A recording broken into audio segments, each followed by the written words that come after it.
Alright, here we go. What up, everybody? This is Stevie Breach coming to you. Second try at this video today. We're going to be talking all about the main event of the upcoming Battlegrounds pay-per-view, which is that last night is going to be Seth Rollins going up against Brock Lesnar.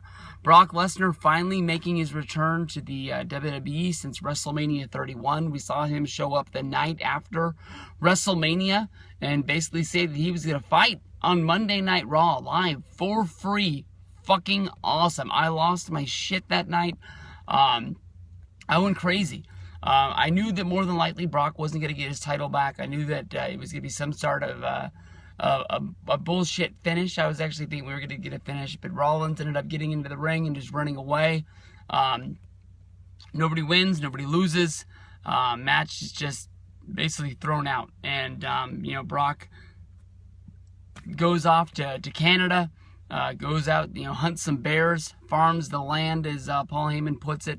And, we sat through and we watched basically Seth Rollins, run through all competitors, keeping the championship. Now, the tide has changed as we head into Battleground. It seems that if Seth Rollins is on the babyface turn, it seems that if he's, run out of luck with the authority and that everyone has turned against him, he is going to be, riding solo from here on out. Triple H has cut him loose.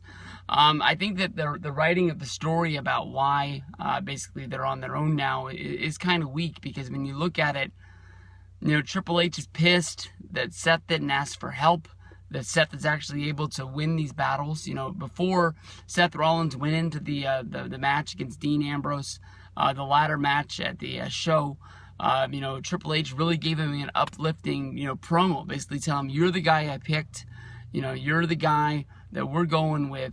And basically, Seth Rollins was able to go into the match. He was able to win it on his own, beating a damn good competitor, taking out the knee and, playing a smart match in there. And at the end of it, Triple H is pissed that, he didn't have to go out there and help his guy. This falls all back on the same angle that they were basically doing with Randy Orton, where it was Randy Orton's championship, but because it was, the WWE's championship and Triple H is in charge of WWE, basically that makes it Triple H's championship. And even though Triple H isn't going out to the ring and fighting these battles and fighting these fights, when the belt is in the authority, it's like Triple H is the champion. And basically Triple H wants, somebody to pat his back and get him over to the point of where they're going. Brock Lesnar coming back to Monday Night Raw definitely was able to give it a big, jump at the end of the show. But honestly, I know that WWE likes to, pay it off as a surprise that Brock is coming. And I know that more than likely, if you watch the Stevie Breach channel or you watch other YWC videos from other guys, people like us know that Brock is coming. It's in the dirt sheets. It's reported. Basically, you can go read the Wrestling Observer, and it gives you a whole list of dates. This is when Brock is working Monday Night Raw. This is when Brock is working pay-per-views. He's working the live special over in Japan. It's no surprise when Brock Lesnar is going to be there. But they don't advertise it. You're paying Brock a shit load of money. You should have every eye on your show that could be there. I know that you went up against the Blackhawks winning the Stanley Cup last night. I'm sure that you've gone up against NBA playoff games in the past.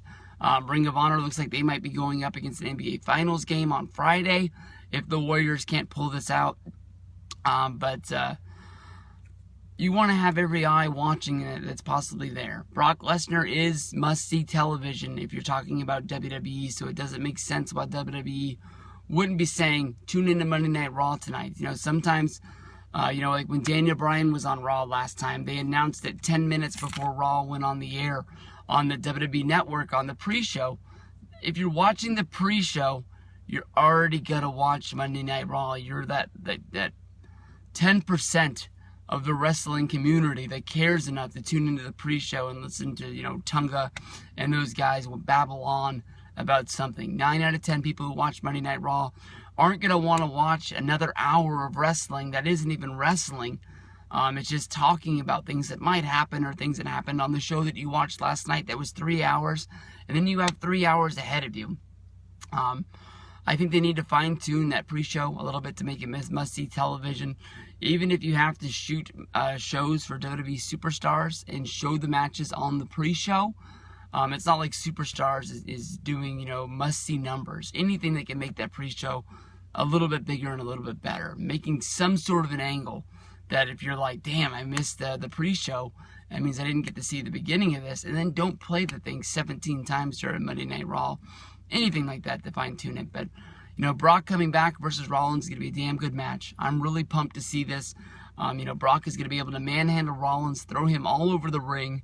And it's going to be fun to see how Rollins gets out of this one and a win over Brock Lesnar. Maybe this is going to be what brings back the Shield to being back together. If they can find some way to get, you know, Rollins, Ambrose, and Reigns all on the same playing field. I know that they have heat with each other, but maybe their, you know, their hatred of the authority can bring them back together where they can play ball as a team.